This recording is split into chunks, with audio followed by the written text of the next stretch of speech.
नमस्कार दोस्तों, मैं पुलकित मोहन सिंगला। स्वागत है आपका हमारे चैनल में। दोस्तों, अगर किसी के माँ-बाप पे नेगेटिविटी है, तो अपने बच्चों का क्या हाल करते हैं, इस विषय में हम बात करेंगे। स्पेशली अगर किसी एक पेरेंट पे है तो भी, दोनों पे है तो भी। मैक्सिमम केसेज़ में एक पेरेंट पे नेगेटिविटी होती है और उस पेरेंट का जो स्वभाव होता है, वो बच्चों के प्रति बदल जाता है और अपने लाइफ़ पार्टनर के प्रति भी बदल जाता है।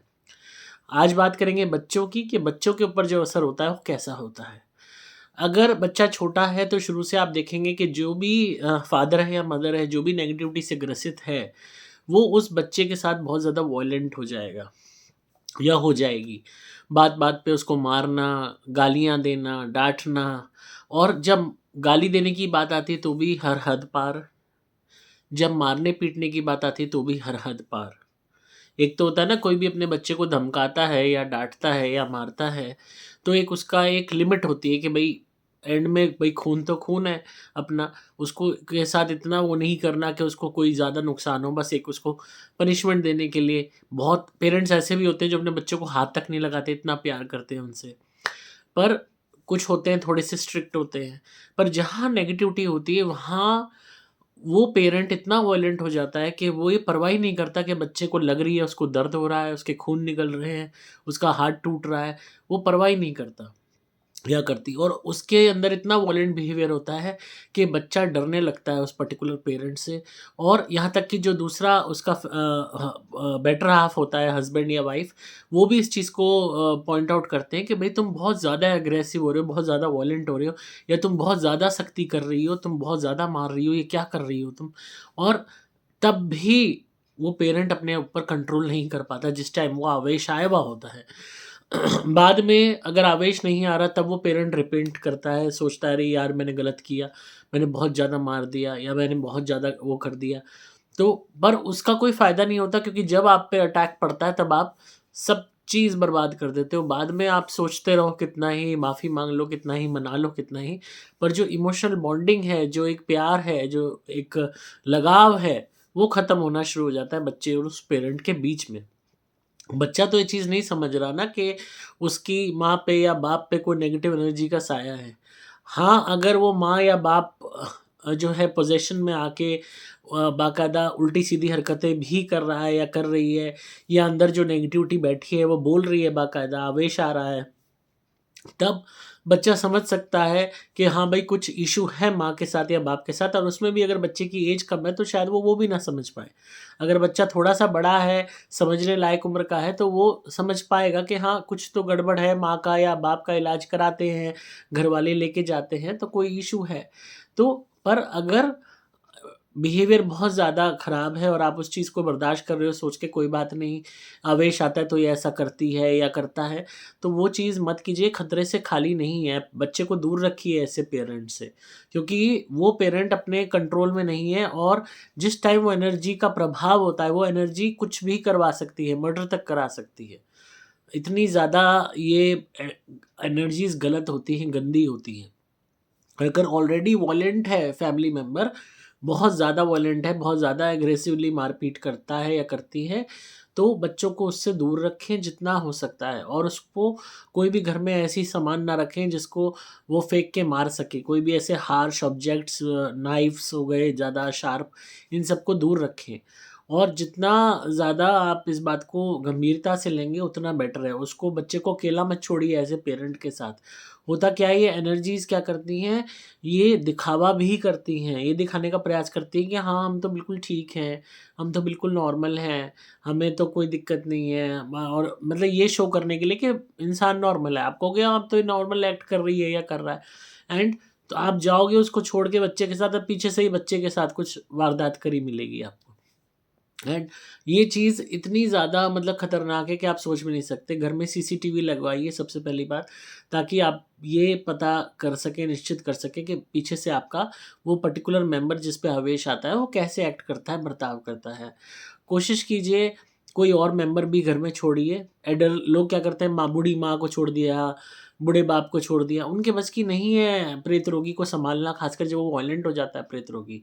या तो अगर आपके पास अलग फ्लोर है, अलग रूम है, तो उस रूम में बच्चे को उस दूसरे फैमिली मेंबर के साथ बिठा दीजिए कि वो अपने आप को अंदर से बंद कर सकें अपनी प्रोटेक्शन के लिए। ख़ासकर जब आवेश आता है या बहुत ज़्यादा एग्रेसिव हो जाता है एक पर्टिकुलर फैमिली मेंबर, इस बात का ध्यान रखें। और अगर फूड आइटम्स में भी, खाने-पीने की चीज़ों में भी ध्यान रखें, क्योंकि कई दफ़ा प्रेत रोगी अपने ही कंट्रोल में नहीं होता और वो खाने-पीने में कोई गड़बड़ी भी कर सकता है, गलत चीज़ भी मिला सकता है। तो ऐसे में बहुत ध्यान दें कि भई वो फैमिली मेंबर किस तरह एक्ट कर रहा है, और ख़ासकर इस बात पे भी ध्यान दें कि क्या आवेश किसी भी वक़्त आ जाता है। अगर ये हो कि आवेश की चीज़ खाली रात को होती है या कोई भी प्रॉब्लम होती है तो रात के समय होती है, तो हम एक वक़्त निर्धारित कर सकते हैं कि दिन में वो ठीक रहते हैं। पर अगर दिन में भी आ रहा है, किसी भी टाइम आ रहा है, तो स्थिति खतरे से खाली नहीं है। और अपने बच्चे को भी ये बात समझाएँ कि आपका वो पेरेंट ठीक नहीं है, उनको कोई तबीयत उनकी ठीक नहीं है, उनको कोई बीमारी है जिस वज़ह से वो ऐसे हैं, और आप उनसे दूर रहें, उनसे किसी बात की ज़िद ना करें, उनके आगे शोर ना मचाएँ, लड़ाई ना करें, उनसे कोई भी फ़ैल ना मचाएँ, जैसे बच्चों की आदत होती है। तो वो सब चीज़ों के लिए बच्चे को पहले ही समझाएँ कि जब तक हम नहीं आते, तब तक अपनी मम्मी को परेशान ना करें या अपने पापा को परेशान ना करें, उनसे दूर रहें, अलग किसी रूम में खेलते रहें, ताकि उस बच्चे की भी प्रोटेक्शन हो, उस बच्चे को कोई हार्म ना हो। क्योंकि नेगेटिविटी वाला पेशेंट भी क्या करे, नेगेटिविटी ने कर दिया अटैक। आप अपने फैमिली मेंबर को दोष दे लो या नेगेटिविटी को दोष दे लो। इस बात को समझिए। अब आप अक्सर पूछोगे ऐसा वो करता क्यों है? क्योंकि जिस टाइम आवेश आया हुआ होता है, उस टाइम वो नेगेटिविटी हावी होती है, वो ही उसके लिए तो आपका बच्चा अनजान है, कोई रिश्ता नहीं है। जब आपके शरीर पे किसी और का कब्ज़ा है और वो आपके शरीर को चला रहा है, शरीर क्या एक मशीन ही तो है, जिसके अंदर हमारी आत्मा रहती है। जो इसको इस्तेमाल करती है, शरीर के माध्यम से सुखों को लेती है, और जब कोई दूसरी आत्मा भी हमारे शरीर में ज़बरदस्ती कब्ज़ा करके रहती है, तो कई मोमेंट्स ऐसे आते हैं जब वो हमारी सोल को पीछे कर देती है, खुद आगे आ जाती है। ऐसे में हमें यही नहीं पता चलता कि हमारे साथ हो क्या रहा है, और हम एक लुप्त अवस्था में चले जाते हैं और वो आत्मा ही एक्ट करती है। ये कुछ सेकंड्स के लिए भी होता है, कुछ घंटों के लिए भी होता है, एंड ये अदला-बदली चलती रहती है।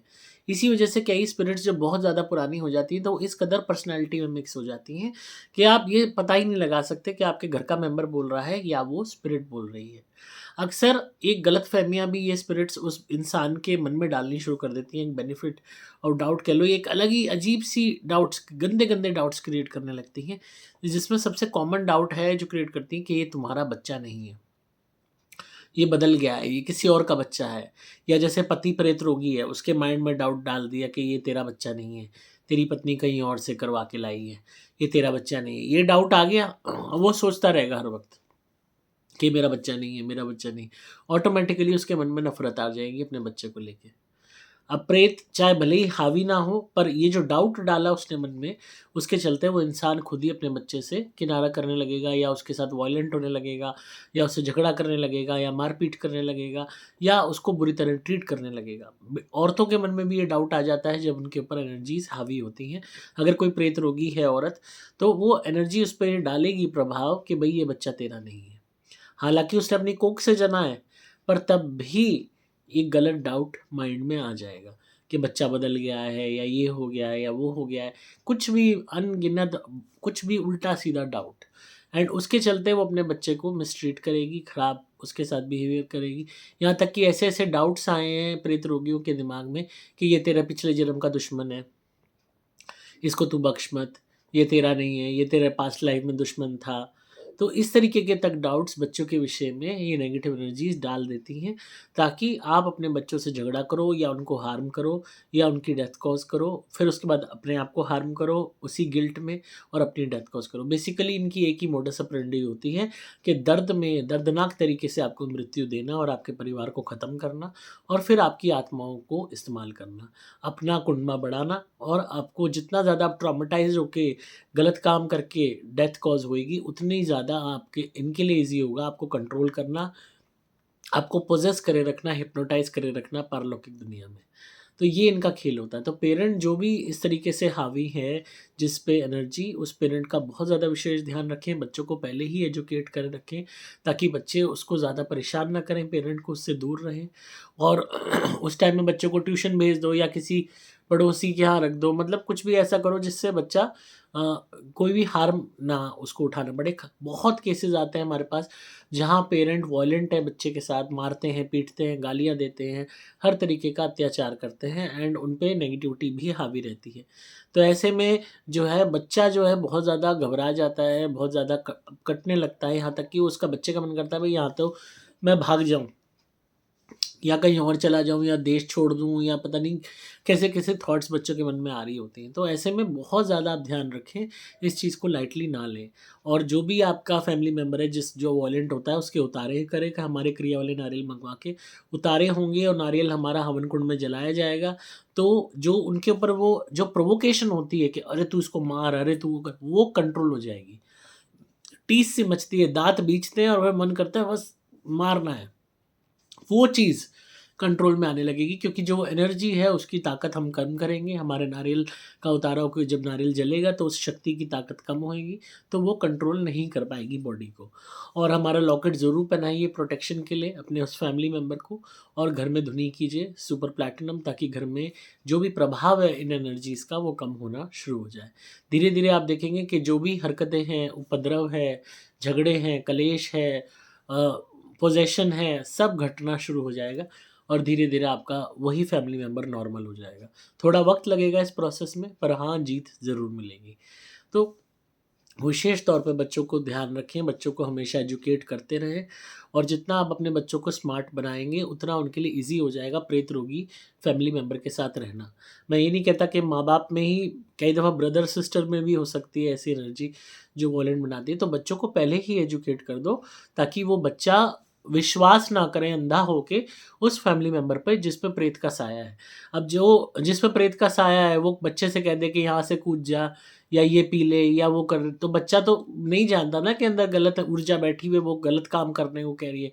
तो इसीलिए बच्चे को पहले ही एजुकेट कर दें कि ये बीमार हैं, इनकी तबीयत ठीक नहीं है। ये ज़रूरी नहीं है कि आपको बताना है कि इसमें भूत है या वो है, बच्चे को डराइए मत। बस उसको कह दीजिए कि इनकी तबीयत ठीक नहीं है, इनकी कोई बात नहीं माननी। आपने जब तक हम नहीं आते इस रूम में रहना है, अपना बंद करके अपनी पढ़ाई करो। या किसी के यहाँ आपने छोड़ा है तो वहाँ और घर में भी है, तो बच्चे को क्लियर कह दो कि कोई भी ये गलत हरकत करे, ऊपर बुलाए, छत पे बुलाए, गैस स्टोव के पास बुलाए, कोई भी हरकत करने को है तो आपने दूर रहना है।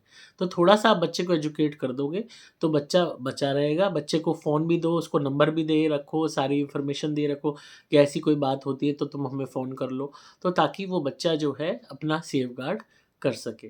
तो और सीसीटीवी ज़रूर घर में लगाइए, हर क कमरे में लगाइए ताकि आप ये जान सकें कि वो पीछे से वो एनर्जी कैसे एक्ट कर रही है। तो थोड़ा बहुत आप ये सावधानियाँ रखेंगे तो बहुत हद तक आपके बच्चे प्रेत रोगी के ट्रॉमा से, उसके अटैक से बचे रहेंगे। अगेन धुनी के लिए, क्रिया वाले नारियल के लिए और प्रोटेक्शन लॉकेट के लिए आप संपर्क कर सकते हैं।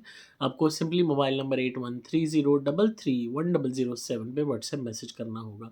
नंबर दोबारा बोल रहा हूँ 8130331007। डिस्क्रिप्शन में आपको डिटेल्स मिल जाएगी। मैं हूँ आपका दोस्त पुलकित मोहन सिंह।